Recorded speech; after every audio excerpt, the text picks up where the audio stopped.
All right, so in this video, we're going to be talking about solving linear equations with cross multiplication. So how and when do we use cross multiplication? So cross multiplication can only be used when you have a fraction equal to another fraction. So when you have a fraction set equal to another fraction in the form of an equation, so you're solving for a variable, cross multiplication is really useful because it turns fractions that we all love, of course, sarcasm, into something that doesn't have any fractions anymore. So before we get started on that, let me give you guys 3 examples and then I'll show you guys if we can use cross multiplication or not. So in the first example, we have a fraction plus another fraction equal to 1. Well, no, you can't use cross multiplication on this because this is not a fraction equal to another fraction. Second one, same idea, a fraction plus another fraction equals 10. No, we can't use cross multiplication for that.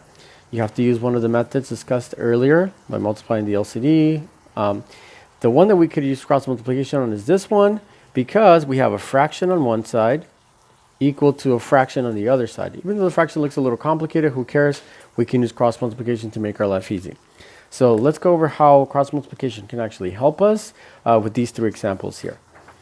So we have example number 1. We have k plus 5 over 7 equals 5 over 3. So let's work on example number 1 first. So cross multiplication is called cross multiplication because you literally make an x or a cross when you're doing so. So you multiply the top left with the bottom right number, and you multiply the bottom left with the top right number. Hence, you have a cross multiplication. So if you multiply this times that, usually I like setting it up as a number first before anything else. So it would look something like this: 3 parentheses, because parentheses means multiplication, k plus 5. So this means 3 multiplied by k plus 5. Now we're going to be setting that equal to, because we had an equal sign, 7 multiplied times 5. So I'm going to write 7 parentheses 5. So top left multiplied with the bottom right, and then the bottom left multiplied with the top right. So we get something nice like this that we could actually solve. No more fractions, which is what we want, right? So to simplify this further and solve for k, we have to do the distributive property, which we all know and love. Multiply this, we get 3k plus 5 times 3, which is 15. On this side, we get 7 times 5, which is 35. Draw the line down the equal sign so we can solve it further. Subtract 15 on both sides, minus 15 minus 15. We know this part already. We get 3k on this side is equal to 20. And then we divide by 3 on both sides. So again, for these problems, you may or may not get a whole number. If you don't get a whole number, that's okay. So fractions, like I said earlier in another video, need love too. So we get a fraction, that's okay. So that was example number 1. So k is equal to 20 over 3. You can leave it as a fraction. I prefer fractions over decimals any day. Okay, example number 2. We have to solve this, but wait a minute, Mr. Nunes, you said that you can only do cross multiplication if you had a fraction on one side equal to another fraction on the other side. And that is true. However, we could also take advantage of cross multiplication by turning anything on one side into a fraction. So I could always say that this is a fraction. I'm just going to say that this is x plus 14 over 1. If I put it over 1, nothing changes, right? So therefore we have a fraction. So now the rest is the same. So if you ever have something like this, you could always do cross multiplication, turn it into a fraction by dividing it over 1. So now we could do the whole cross multiplication dealio, multiply everything, top left, bottom right. So we get 11x times 1, which is just 11x. I'm not even going to bother writing the 1 because you multiply it by 1.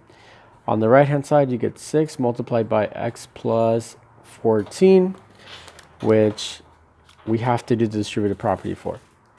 So if we do the distributive property on the right hand side, let's simplify it a little bit further. So multiply this by 6. So we get 11x is equal to 6 multiplied by x is 6x. 6 multiplied by 14 is equal to 84. You can use a calculator to verify that. So the rest we know how to do. So draw the wall. We want to get the x by itself. So don't move the 84. You want to get the x by itself. So you're going to move the 6x to the other side. That way the x's can be together. So subtract 6x, subtract 6x. And then we get 11 minus 6 is 4. So we get 4x Okay. Wait. I can't do math right now. 5x, just kidding, is equal to 84. So if you divide both sides by 5, you get your final answer, which again, it's an ugly number. It's a fraction. Deal with it. That's how it's going to be for a lot of these. It doesn't mean you're wrong. So the answer will be x equals 84 over 5. All right, last example. This one looks a little more crazy because we have basically two terms here and two terms there, but the process is the same. So fraction on one side, fraction on the other side of the equal sign, we could do cross multiplication for this.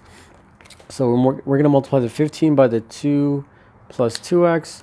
We're going to multiply the 8x minus 3 by the 1. And again, if you multiply these, it creates a cross. So we're going to have the simplification of 15 parentheses 2 plus 2x.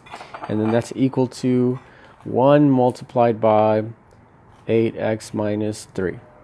So again, these came from these guys that I colored green.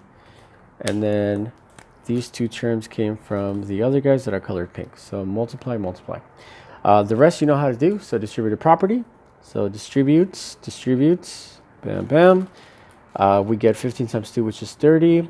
So we get 30x again, equals 1 times that. That doesn't change anything, so I'm just going to rewrite 8x minus 3. And then get the x by itself. So I gave you this example because we have to practice solving linear equations with variables on both sides. So if you remember how to do that, you have to move the smallest variable first, which in this case is the 8x. So subtract 8x on both sides. Make sure you line it up with the other variable. This goes away. We're left with 30 on this side plus 22x is equal to negative 3. Almost done. We just got to get the x by itself. That means we got to move the 30 and we got to move the 22. So the furthest one is the 30, so we got to start with that. So subtract 30 on both sides. Minus 30 minus 30. We get 22x is equal to negative 33. And then divide by 22. So the final answer is negative 33 divided by 22. I would say that we're done, but we could actually simplify this a little more because there's a number that goes inside of both of them. If I divide top and bottom by 11, then it becomes a little nicer. This actually just becomes negative 3 over 2. So the final answer would actually be negative 3 over 2, which again is a fraction. Fractions are okay. Okay, hopefully this helped. See you guys on the next one.